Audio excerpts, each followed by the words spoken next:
Hello' guys, ৰাতিপুৱা 7টা বজাত আমি ওলালোঁ এফাললৈ। লগতে লৈ লৈছোঁ আমাৰ ল'ৰাক। আজি আমি যাম স্কুটিত। ক'ত যাম, কি কৰিম আপোনালোকক ভিডিঅ'টোত দেখাই যাম। প্ৰথমতে ল'ৰাক থলোঁ, তাৰপিছত আমি দুটা ৰাওনা হ'লোঁ গোলাঘাটলৈ বুলি। গৈ আছোঁ আমি, গোলাঘাট পাবৰ সময় হৈছে, কিন্তু আমি সময় নহ'ল বাবে আমি খোৱা নহ'ল। ভাবিলোঁ ৰাস্তাতে ক'ৰবাত কিবা এটা খাই ল'ম বুলি।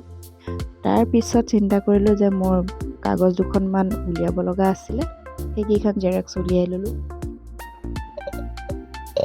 নেক্সট হ'ল পেট পূজা, গতিকে হোটেল এখনত সোমাই আমি নিজৰ পেট পূজা কৰি ল'লোঁ। চাহ, পুৰি আৰু বুট দালি দি আমাৰ পেট পূজা কৰি ল'লোঁ। তাৰপিছত আমি আগবাঢ়ি গ'লোঁ। একচুৱেলি মই গৈ আছোঁ ড্ৰাইভিং স্কিল টেষ্টলৈ। মই স্কুটিৰ লাৰ্ণাৰখন এপ্লাই কৰাৰ পিছত ড্ৰাইভিং টেষ্ট দিব লাগে, সেইটো কাৰণে গৈ আছিলোঁ। এয়া আমি ফিল্ডত পালোঁগৈ। তাৰপিছত তাৰে দাদা এজন আহি পেলাই মোক ক'লে সি স্কুটিখন পাম নেকি। তাৰপিছত স্কুটিখন দিলোঁ। সেয়া ব্লু কালাৰ টি চাৰ্ট পিন্ধাজনে মোৰ স্কুটিখন লৈ পেলাই তেওঁ নিজৰ টেষ্ট দিলে আৰু তেওঁ পাছ হ'ল। এনেকৈ স্কুটি বাইকৰ টেষ্ট লোৱা হয়।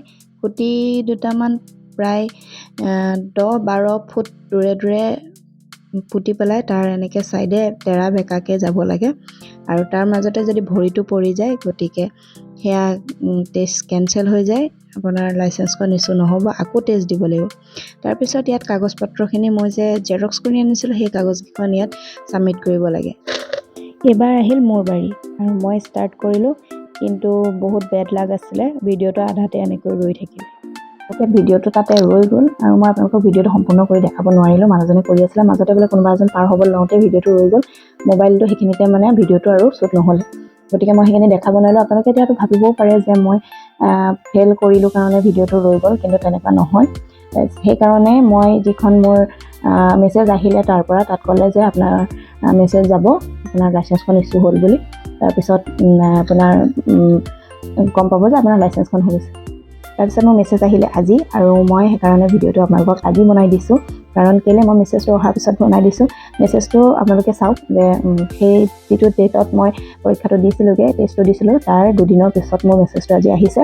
আৰু সেইকাৰণে মেছেজটো পাই মই ভিডিঅ'টো আপোনালোকক দিবলৈ চালোঁ। গতিকে আপোনালোকে যদি ভাবিছে যে স্কুটি বা বাইক চলোৱাসকলে যদি ভাবিছে যে লাইচেঞ্চখন উলিয়াম, গতিকে আপোনালোকে এনেকৈ উলিয়াব পাৰিব। তাত আপোনালোকে ড্ৰাইভিং স্কিল টেষ্টটো আপোনালোকে দিবই লাগিব। গতিকে মই তেনেকৈ দি আহিলোঁ, আৰু তাত বহুতো গাড়ী আছিলে। গাড়ী টেষ্টখিনি মই একেলগে ভিডিঅ' বনাই দিব নহ'লে মই সোনকালে গুচি আহিলোঁ। যিহেতু মই আমাৰ সৰু ল'ৰা টিচাংকো ঘৰত থৈ গৈছিলোঁ, সেইকাৰণে মই ভিডিঅ'টো নিদিলোঁ। আৰু আপোনালোকে যদি জানিব বিচাৰিছে যে কি ধৰণে লাইচেঞ্চখন এপ্লাই কৰিব পাৰি অনলাইন, প্লিজ কমেণ্টত জনাই দিব। মই আপোনালোকক এটা নেক্সট ভিডিঅ'ত আপোনালোকক মই সেইখিনি প্ৰচেছখিনি আপোনালোকক দেখুৱাই দিম।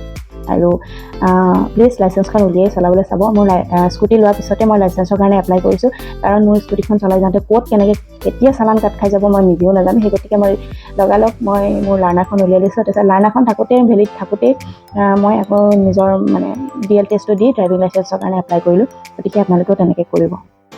আৰু ইয়াৰ মোৰ পিছত মই আপোনালোকক মেছেজটো দেখুৱাই দিওঁ, কেনেকৈ মেছেজটো আহে। আৰু ধন্যবাদ মোৰ ভিডিঅ'টো চোৱাৰ কাৰণে। আৰু যাৰ লাইচেঞ্চ উলিওৱা নাই, প্লিজ লাইচেঞ্চখন উলিয়াই ল'ব আৰু হেলমেট পৰিধান কৰিব। আৰু মোৰ ভিডিঅ'বোৰ লাইক আৰু কমেণ্ট প্লিজ কৰিবলৈ নাপাহৰিব। আৰু এইটোৱে সেই মেছেজটো যিটো মই টেষ্ট দিয়াৰ পিছত অহা মেছেজ।